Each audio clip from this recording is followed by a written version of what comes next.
Hello guys, today I will be expressing my opinion on the Halo Infinite Needler.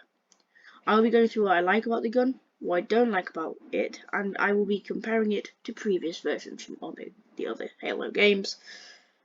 The Needler is a gun used mainly by grunts and jackals. It shoots crystalline explosive projectiles that explode once 7 or more of the crystals hit the target or go into them, and then it explodes and causes massive amounts of damage. The gun has been used in service through the Human Covenant War, the Great Schism, and post-Covenant War conflicts, so if the Banished and other enemies the UNSC has faced, based off the Covenant. What I like about the Needler: Halo Infinite's Needler has to be, in my opinion, the most sleek and well-designed Needler out of all the 8 mainstream Halo games.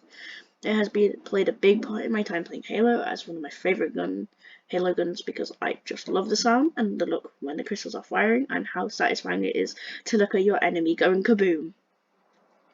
It's satisfying.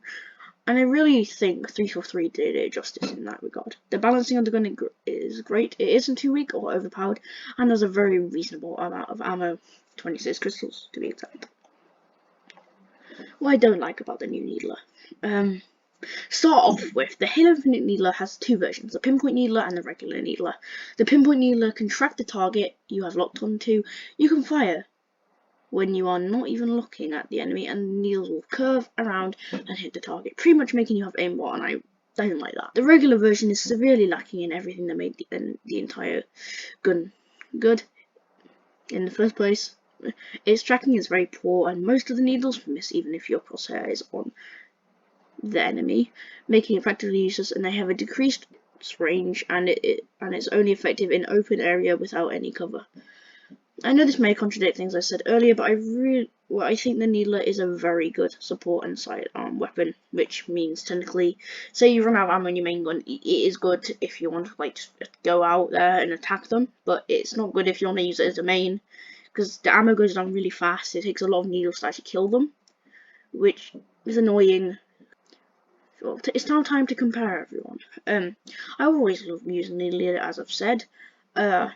I'm going to base this comparison on the Halo Combat Evolved, or CE Needler, because it is the I'm most familiar with it, because I have played all the way through Halo Combat Evolved's campaign, and the tracking. I'm going to talk about the tracking first, because that's a big thing for me, actually.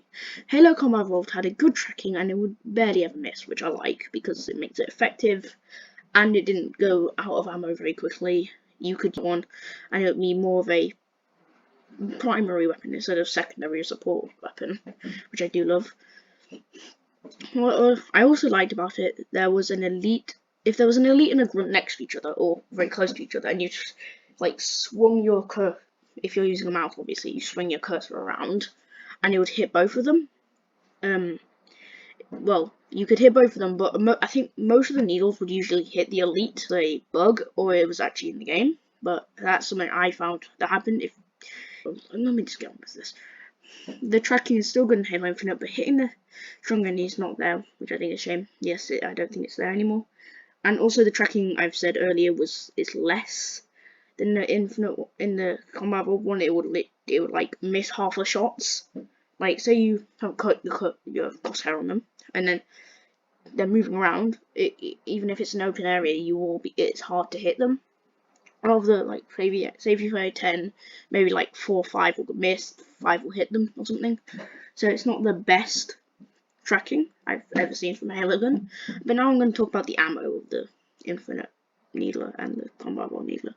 I have to say the ammo capacity of the Halo Infinite Needler is amazing. The Needler is amazing, and I think it's very generous and makes it good for large-scale encounters with multiple enemies. Like I did say, it's not good for multiple encounters, but 5 or 6 more needles and CE loaded in at one go, but it has a smaller maximum capacity than CE. CE having 80 max and Infinite having around 78, making it's in the 70s, 75, just 80 around there.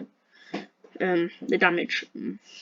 I would say both needles have a good damage, but I have to say Halo Infinite's needle is not it's not as strong as Halo CE's, but I think it's due to the bigger mag size, and that's fine because Infinite's wider array of open and less custom maps making the needle more effective. I think because that kind of goes into the thing, if it's a strong gun, if it's really good, having a big mag size would make it much stronger, like too overpowered, but I don't think it is too overpowered and it's not too weak, so I think it's quite a good gun, balanced in that way. The say, it's really bad, isn't that? Oh god. Needlers to say, I think the Halo Infinite Needler is great and has its ups, but it also has its down. If 343 just adds to the categories that I have said, needs improving and refining, I think it would be the best needler in all the Halo games, but overall I love this gun and it makes me really happy using it. Thanks for watching, guys. Hope you enjoyed. Please give me your thoughts on this topic in the comments and tell me if you like this style of video. Thanks. Goodbye.